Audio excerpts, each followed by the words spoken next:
ඓතිහාසිකත්වයෙන් සපිරි ප්‍රෞಢත්වයේ ගමන් මාත්‍රය රයිගම්පුර නවම් මහා පෙරහර මංගල්‍ය වෙනුවෙන් මේ හොරණ නගරයේ සූදානම පිළිබඳව අපි අද උදෑසන සිට ඔබට තොරතුරු රැගෙනෙනවා.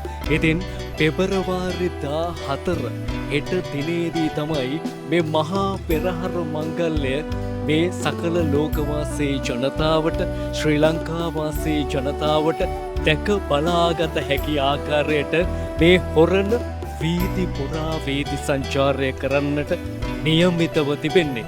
ඉතින් ඒ වෙනුවෙන් හොරණ නගරේ නගර සැලැස්ම සහ මේ පෙරහර ගමන් මාර්ගය පිළිබඳව ඔබට මේ ආකාරයෙන් අපි සමීප කරන්නට සූදානම්. මේ පෙරහර මංගල්‍ය ආරම්භ වෙන්නේ හොරණ රාජ මහා විහාරස්ථානයෙන්. හොරණ රාජ මහා විහාරස්ථානයෙන් ආරම්භ වෙන පෙරහර මේ පානදුර රත්නපුර ප්‍රධාන මාර්ගය ඔස්සේ මේ හොරණ පෞරාණික බෝධීන් වහන්සේ අසලට පැමිණෙනවා. ඉන් අනතුරුව මේ පෙරහර මේ හොරණ පෞරාණික බෝධීන් වහන්සේ අසලින් අඟුරුවාතොට දෙසට හැරී අඟුරුවාතොට හොරණ ප්‍රධාන මාර්ගයේ ගමන් කරන්නට නියමිතයි.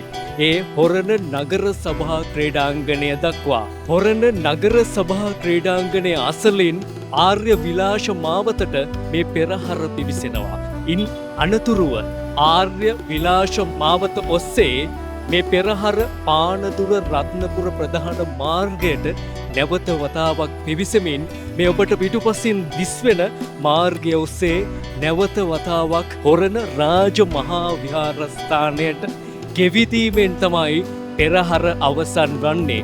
විශේෂයෙන්ම ගිය වසර දෙකේදී මේ පෙරහර ගමන් මාර්ගය උඩවත්ත මාර්ගය භාවිත කරමින් පෙරහර ගමන් කළා. නමුත් මෙවසරේදී උඩවත්ත මාර්ගය මේ පෙරහර ගමන් කරන්නට භාවිත කරන්නේ නැහැ. ඒ වෙනුවෙන් මේ පෙරහර ගමන් කරන්නේ මේ ආකාරයෙන් පානදුර රත්නපුර ප්‍රධාන මාර්ගයේමයි හොරණ රාජ මහා විහාරස්ථානය දක්වා.